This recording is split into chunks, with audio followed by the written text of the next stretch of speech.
Well, welcome to the final installation of our three-part series on the Sabbath, and I hope that this sermon series has been a blessing to you. And I would love to have your thoughts and feedback on it, especially if you've decided to try out some of the things that we've been sharing. But for anyone who has not been here for the first two installations, very, very briefly, in part one of the series, we read from the first chapter of Genesis where God created all things and then rested on the seventh day and made the seventh day holy.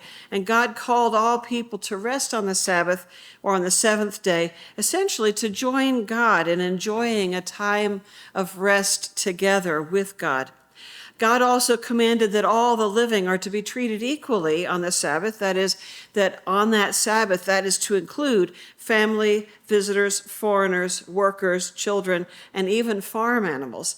Everyone is invited to rest on that Sabbath. And finally, in part one, we saw the people of Israel celebrated the Sabbath with great joy when they were finally set free from slavery in Egypt. And from that time on, Sabbath became connected to freedom. Freedom from slavery, freedom from tyranny, freedom to be with God and with family. In part two of the series, we saw how Sabbath keeping grew and changed over the years in Israel. We saw how God taught the people of Israel to trust him by not going out to collect manna on the Sabbath when they were living in the wilderness. And God also taught the people of Israel to not hoard that manna. God gave the commandments that no fire should be started on the Sabbath, and we saw that this included a whole lot of different activities that might involve starting fire.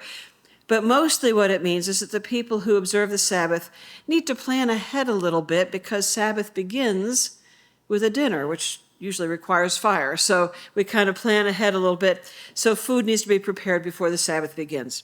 We also saw in part two that God commanded farmers to give the land a Sabbath. So every 7 years the land would rest. And finally, in part two, we saw that God commanded a financial Sabbath. Every 7 years, all debts would be wiped out. And God said that God's people should therefore be generous with what God has given them, and if they did, the nation would be blessed. So this much alone, I think, is enough to persuade me that Sabbath is a blessing worth having. But there's more. And that's what we're going to take a look at today in part three. What happened when Jesus, the Lord of the Sabbath, started teaching about and living the Sabbath? So starting with the first reading, Jesus and his disciples, and this was a fairly decent-sized group, by the way. This was not just the 12. There were some friendly Pharisees along with them, and they were all walking along a path through the grain fields on the Sabbath. And as they were walking, the disciples started to pick some of the heads of wheat and eat. And when the Pharisees saw this, some of them said to Jesus, "Look at what your disciples are doing on the Sabbath. Is this lawful?" Now, if I had been there, I think I would have been asking a different question, along the lines of, whose grain is this that we're eating? I mean, this must be someone's field, right? Which means the grain belongs to someone, but the Pharisees did not mention this. And it took a Jewish scholar to explain that back in Jesus' time, there were very few public roads. So most footpaths would be cut through what we would consider today to be private property. And many villages in Europe, by the way, are still like this. And if you go hiking in the countryside, you might find yourself on the edge of a cornfield, or even in some cases, surrounded by a bunch of sheep who are wondering what you're doing there. Anyway, the Jewish tradition was based in the law of Moses, and that was that strangers were to be made welcome, to practice hospitality. So it was an unwritten rule back in Jesus' time that a traveler on a footpath was welcome to eat whatever food they found within arm's reach, and the owner of the field was honored to have them share this food. So the problem the Pharisees had was not that the disciples were taking grain that wasn't theirs. It was that they were picking, that is harvesting, and then processing. They'd be rubbing the grains together to get the chaff off. And both of these things were considered work, and therefore they shouldn't be done on the Sabbath. Isn't that right, Jesus? Jesus answers the question in the style of a rabbi, by answering from the law and the prophets. Jesus is not troubled by this conversation, by the way, and and neither is the rest of the group, because expressing differences of opinion and posing questions to a master were encouraged in those days as a way of learning. So Jesus' first word gives a word of prophecy from King David, who was both a king and a prophet. Jesus says that when David and his friends were hungry, David went into the temple, took the bread of the presence, which was only lawful for priests to eat, and David ate it and gave it to his friends as well. And Jesus draws a parallel between this and himself. Jesus is also a king, and he also has some hungry friends. And the bottom line is, when people are hungry, both then and now, hunger takes precedence over Sabbath law. Human need is to be taken care of first, even on the Sabbath. This is something that would have been understood by any Jewish person in Jesus' time, the principle of the importance of preserving human life. This was essentially the prime directive for that culture.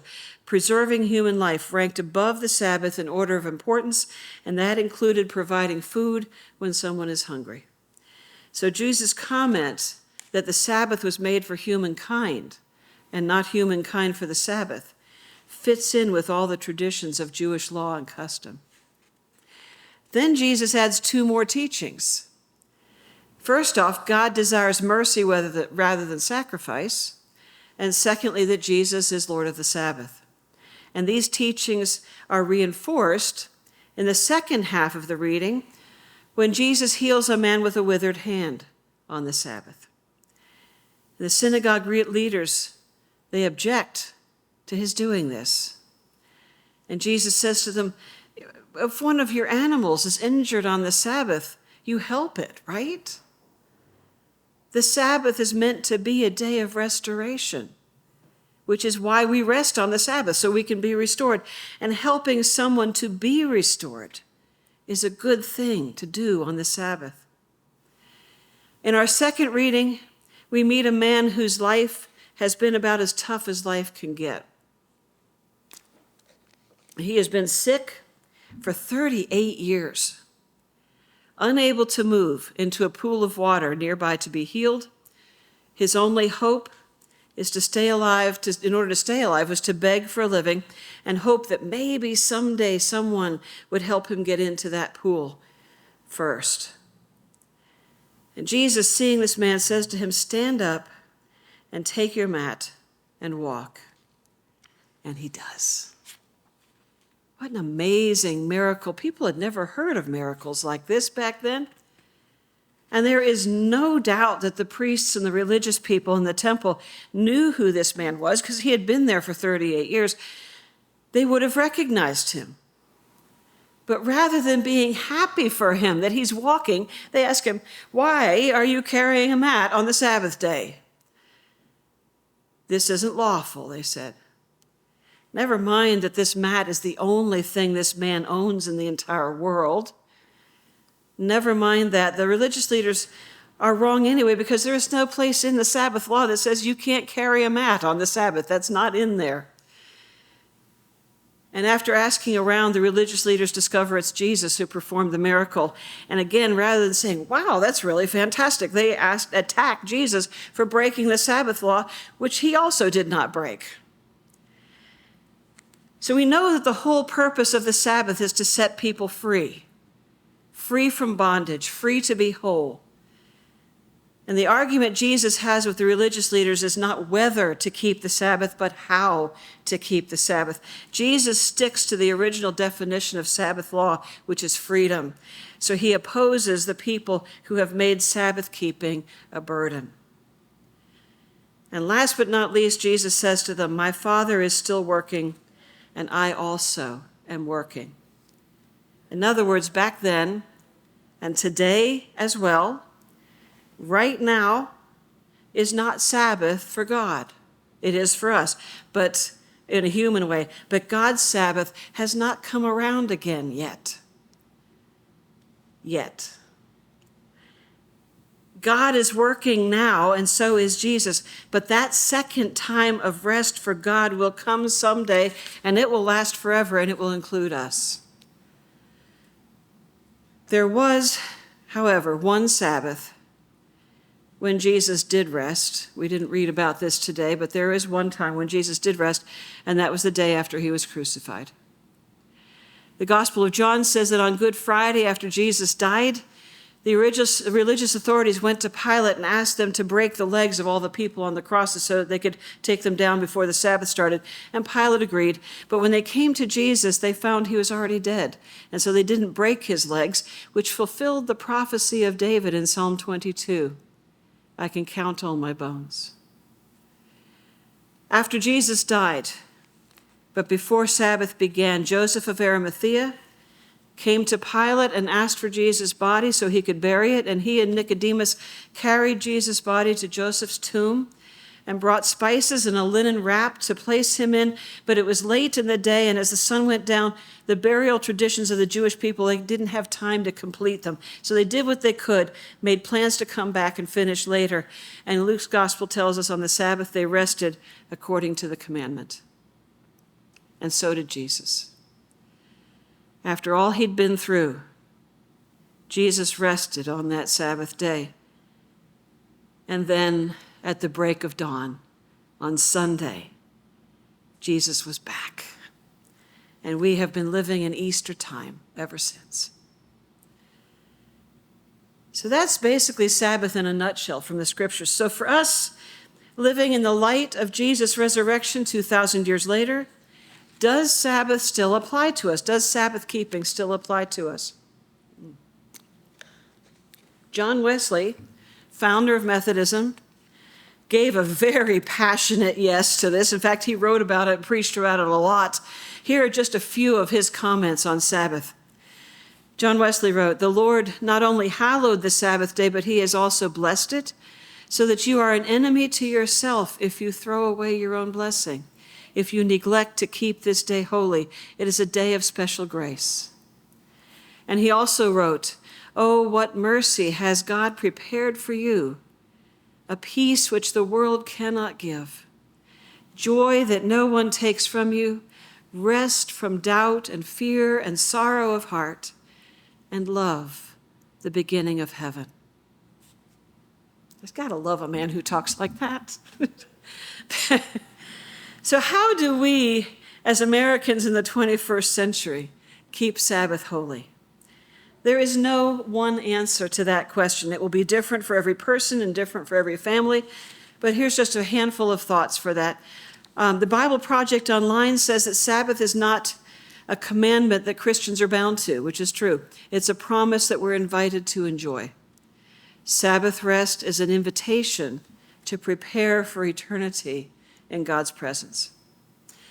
The website Desiring God says, especially in a day when many people can work anytime, anywhere, answering emails after dinner and taking calls on the weekend, we might do well, even for one day in 7, to say, I worked yesterday and I will work tomorrow, but today I rest and worship. And Jesus said, "Come to me, all you who are weary and burdened, and I will give you rest. Take my yoke upon you and learn from me, for I am gentle and humble in heart, and you will find rest for your souls." So in terms of practicalities, here are a few things that I have found helpful as I have practiced observing the Sabbath. And again, practice is the key word. I have not mastered this by a long stretch. I'm still learning how this works. But first off, you can forget about the blue laws, all right? If indeed you still think about them. Sabbath is not about keeping rules, or rather I should say whatever rules are out there are meant to help us keep Sabbath well, but they're not written in stone. The one thing I would say is this: don't schedule anything on the Sabbath.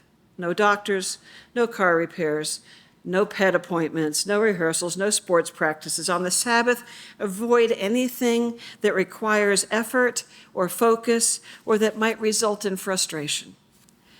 Secondly, set aside 24 consecutive hours, traditionally from sundown to sundown. Most Christians observe Sabbath from Saturday night to Sunday night, but any day of the week will do, whenever you have a day off from work, whatever that may be. But do try to make it the same day every week so it becomes consistent. Personally, I have been observing Sabbath on Saturdays because I work on Sundays. And if 24 hours seems too long at first, which it probably will, start with 6 hours. Start with 8 hours.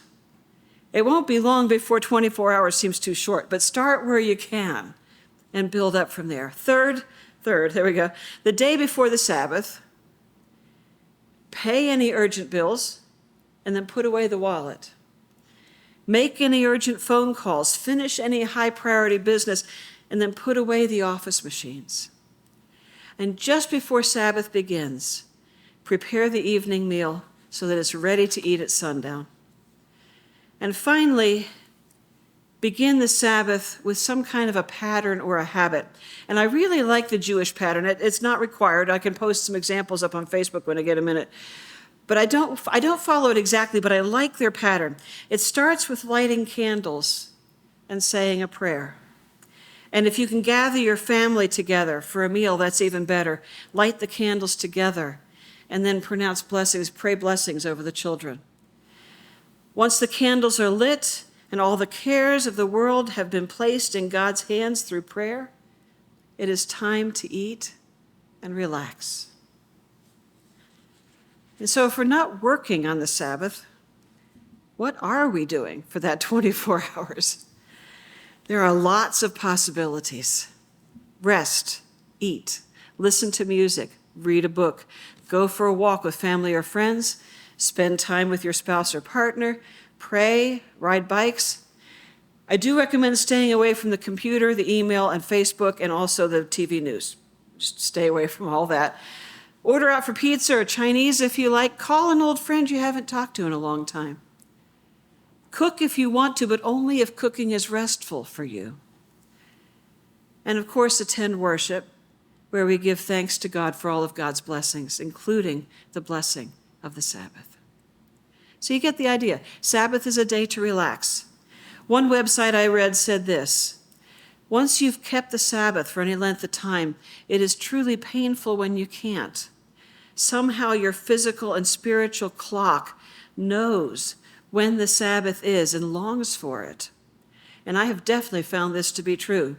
Both emotionally and physically, I look forward to Sabbath every week. If you're already observing the Sabbath, keep on keeping on. And if you'd like to try it, please do. God blesses our efforts in these directions, not only to be obedient to the law, but to claim the blessing of being with God and taking the gift that God has offered to us. As Jesus said, the Sabbath was made for humankind, for us. Sabbath is God's gift to us, so let's not miss out on it.